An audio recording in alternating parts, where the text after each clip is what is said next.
ಕೇಂದ್ರ ಸರ್ಕಾರ ನೌಕರರಿಗೆ ಶೇಕಡ 4 ತುಟ್ಟಿ ಭತ್ಯೆಯನ್ನು ಜನವರಿ 1, 2023ರಿಂದ ಪೂರ್ವಾನ್ವಯವಾಗುವಂತೆ ಕೇಂದ್ರ ಸರ್ಕಾರದ ಆದೇಶ ಮಾಡಿದ ತರುವಾಯ ಕರ್ನಾಟಕ ರಾಜ್ಯ ಸರ್ಕಾರಿ ನೌಕರ ಸಂಘ ಕೂಡ 1ನೇ ಜನವರಿ 2023ರಿಂದ ಪೂರ್ವಾನ್ವಯವಾಗುವಂತೆ ಶೇಕಡ 4 ನಗದು ತುಟ್ಟಿ ಭತ್ಯೆ ಮಂಜೂರಾತಿಗೆ ಸಂಬಂಧಿಸಿದಂತೆ ಸರ್ಕಾರದ ಮುಖ್ಯ ಕಾರ್ಯದರ್ಶಿಗಳಿಗೆ ಹಾಗೂ ಆರ್ಥಿಕ ಇಲಾಖೆಯ ಪ್ರಧಾನ ಕಾರ್ಯದರ್ಶಿಗಳಿಗೆ ಸೋಮವಾರವೇ ಮನವಿ ಸಲ್ಲಿಸಿ ಮಂಜೂರಾತಿಗೆ ಕೋರಿದೆ. ಆದರೆ ನಿನ್ನೆ ಮಹಾವೀರ ಜಯಂತಿ ಇದ್ದ ಕಾರಣ ಕಚೇರಿಗಳಿಗೆ ರಜವಿದ್ದ ಪ್ರಯುಕ್ತ ಇಂದು ಅದರ ಮಂಜೂರಾತಿಗೆ ಸಂಬಂಧಿಸಿದ ಕಡತ ಚುನಾವಣಾ ಆಯೋಗಕ್ಕೆ ರವಾನೆಯಾಗುವ ಸಂಭವವಿದೆ.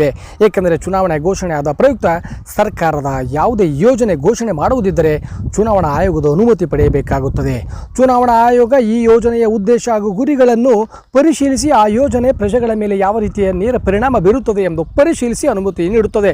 ಕಾರಣ ತುಟ್ಟಿ ಭತ್ಯೆಗೆ ಸಂಬಂಧಿಸಿದ ಆದೇಶವಾಗಿರುವುದರಿಂದ ಇದು ನೇರವಾಗಿ ಜನರ ಮೇಲೆ ಪರಿಣಾಮ ಬೀರದ ಪ್ರಯುಕ್ತ ತನ್ನ ಅನುಮತಿ ನೀಡುತ್ತದೆ. ಏಕೆಂದರೆ ಇಂತಹ ಆದೇಶಗಳು ಕಳೆದ ಚುನಾವಣಾ ಸಮಯದಲ್ಲೂ ಕೂಡ ನಡೆದಿವೆ.